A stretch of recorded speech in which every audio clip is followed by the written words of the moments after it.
Në Evropë po vjen era luftë. Dikush veç ka filluar të nxjerrë motorat e aeroplanëve luftarak. Lufta e tretë botërore për roket.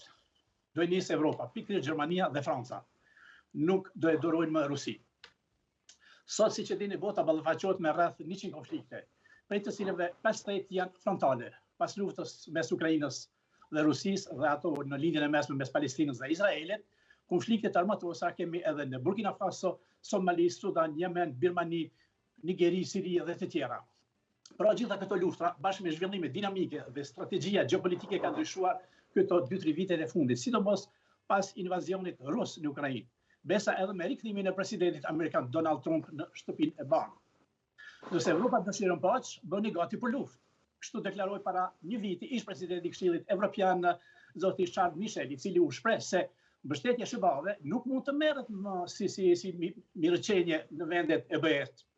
Duhet të marrin përgjegjësinë për sigurinë e tyre. Ose angazhimi amerikan në Ukrainë vendos Evropën ballë për ballë me përgjegjësitë e saj.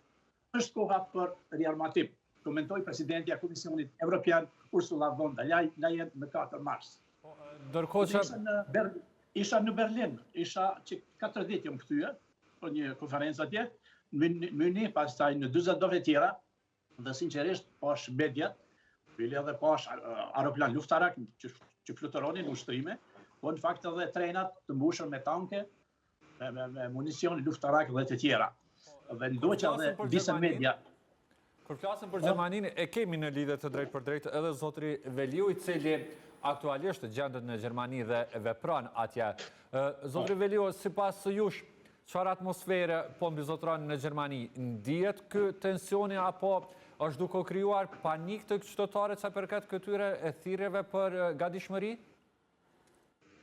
Po, unë mendoj se jo vetëm Gjermania, për të gjitha vendet e Bashkimit Evropian, çështjen e sigurisë patën mbështetje për një periudhë të gjatë kohore në Shtetet e Bashkuara të Amerikës dhe investimet e tyre për mbrojtje dhe siguri kanë qenë në masën e kërkuar edhe nga Aleanca Veriatlantike, NATO, pra që ka qenë 2% i brutoproduktit vendor. Dhe deri në këtë vit thua se asnjëra nga vendet apo të parta ka qenë vendet që kanë arritur të plotësojnë atë shumë për mbrojtje dhe siguri për këtë çështje. Mirë po, pas ardhjes në krye të Shtetet e Bashkuara të Amerikës të presidentit Trump, shihet qartë se Evropa tani më duhet të jetë ajo që do të mbrojë veten e saj dhe në këtë mënyrë i ka shtyr ato që të marrin vendime për çështjen e mbrojtjes, flasim sidomos për vendimin e fundit që është marrur nga kancelari në ikje në bashkëpunim apo në koalicion në kancelarin në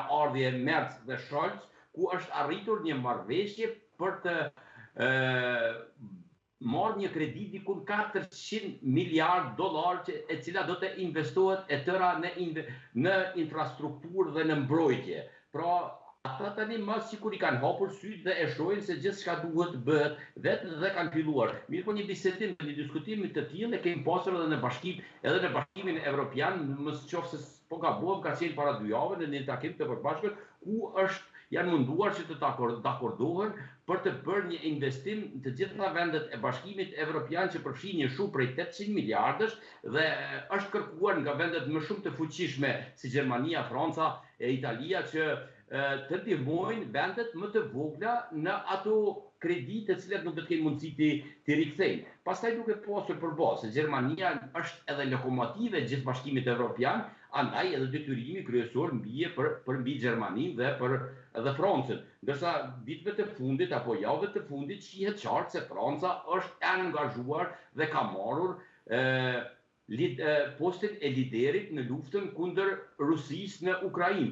Dhe për fatin e mirë, shihet se kemi zhvillime shumë pozitive në Ukrainë dhe tani më Ukraina ka bërë është do po mbrojtur shumë mirë, po pastaj ka bërë edhe avancime, mbrëm apo parë mbrëm e dëgjuam edhe Zelenskin, presidentin Ukrainës, i cili e deklaroi qartë se Ukraina tani më ka pushtuar disa territoire ruse të cilat ishin rikthyer pas tërheqjes Shtetet e Bashkuara të Amerikës, pra që ishte me fillimin e ardhit në krye të presidencës pra Trump.